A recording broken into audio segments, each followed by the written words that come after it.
Assalamualaikum warahmatullahi wabarakatuh. Selamat pagi anak-anak. Dalam pertemuan hari ini kita akan membahas tentang analisis pasar, di mana tujuan pembelajaran kita hari ini adalah siswa mampu menjelaskan apa itu analisis pasar. Terus yang kedua, siswa mampu menjelaskan fungsi pasar. Ketiga, siswa mampu menjelaskan jenis-jenis pasar. Nah, sekarang kita perhatikan PowerPoint di sini. Yang pertama di sini adalah menganalisis pasar, ada gambar-gambar pasar di situ. Yang kedua, sekarang sebelum mengarah pada pasar, kita harus mengetahui apa itu analisis. Analisis sendiri di sini adalah suatu kegiatan mencermati dan mengamati secara terperinci, baik secara langsung ataupun tidak langsung atas suatu objek. Jadi di situ objek dengan cara menguraikan unsur-unsur pembentuknya atau penyusunnya untuk dikaji lebih lanjut. Jadi objek tersebut di sini adalah pasar itu sendiri. Selanjutnya di sini tentang pasar. Perlu diketahui anak-anak, pasar itu pengertiannya bisa menjadi dua, yaitu dari sudut pandang pemasaran, pasar itu sebagai orang-orang yang mempunyai kebutuhan akan produk dan mereka mempunyai daya beli untuk memenuhi kebutuhan. Tetapi menurut pendapat umum, di situ pasar adalah tempat bertemunya penjual dan pembeli untuk melakukan transaksi jual beli barang atau jasa. Ini adalah gambar pasar. Selanjutnya, unsur-unsur pasar. Unsur-unsur pasar di situ ada 4, yaitu yang pertama adalah penjual, kedua adalah pembeli, ketiga adalah produk, dan keempat adalah transaksi jual beli. Jadi sekarang kita akan membahas tentang penjual terlebih dahulu. Perlu kalian ketahui anak-anak, penjual di situ adalah individu ataupun perusahaan penyedia jasa atau produk yang menjual produk ataupun jasa tersebut kepada konsumen. Jadi prinsipnya di sini penjual adalah berusaha untuk memenuhi selera pembeli dengan berbagai macam iklan dan promosi, yaitu nanti tujuannya untuk mencari keuntungan atau laba seperti itu. Itu untuk penjual. Sedangkan yang kedua di sini pembeli. Pembeli itu adalah konsumen yang membeli produk. Jadi di situ misal konsumen di situ dibagi menjadi dua, yaitu konsumen bisnis dan konsumen akhir. Tetapi kalau konsumen bisnis di sini konsumen yang membeli produk untuk dijual kembali. Sedangkan konsumen akhir di situ adalah konsumen yang membeli produk untuk dikonsumsi sendiri. Ketiga adalah produk. Produk di situ dibagi menjadi dua, yaitu barang dan jasa. Barang di situ adalah benda berwujud, bisa dipindahkan, bisa diraba. Kata lainnya adalah tangible. Sedangkan jasa itu adalah benda yang tidak berwujud.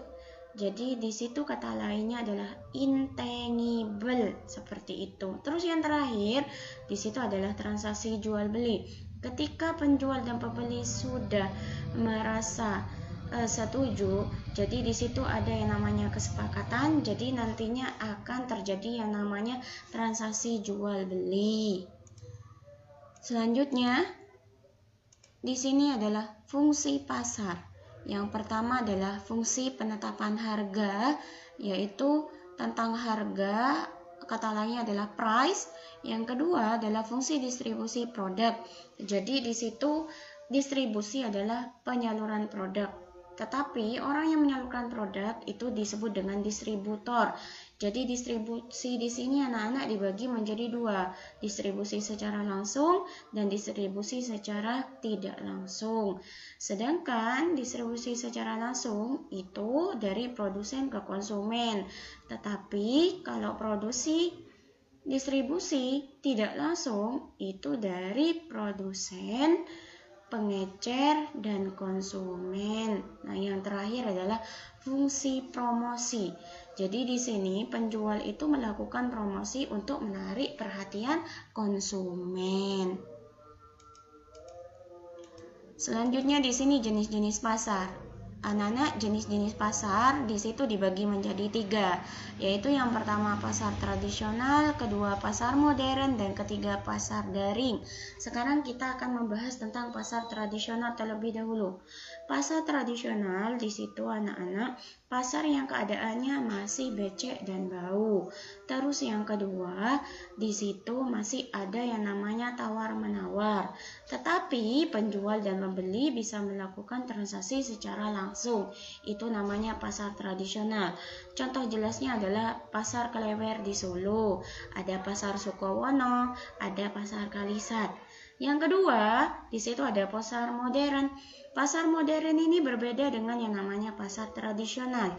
Pasar modern ini pasar yang keadaannya sudah bersih karena sudah berlantai, bentuknya bangunan. Nah, seperti itu. Tetapi di sini penjual dan pembeli tidak bertransaksi langsung. Pembayarannya dilakukan di kasir.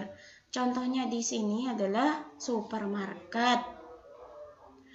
Itu adalah perbedaan antara pasar tradisional dan pasar modern. Tetapi kalau pasar modern itu kebanyakan menggunakan yang namanya layout pola arus lurus, yaitu bisa disebut dengan grid.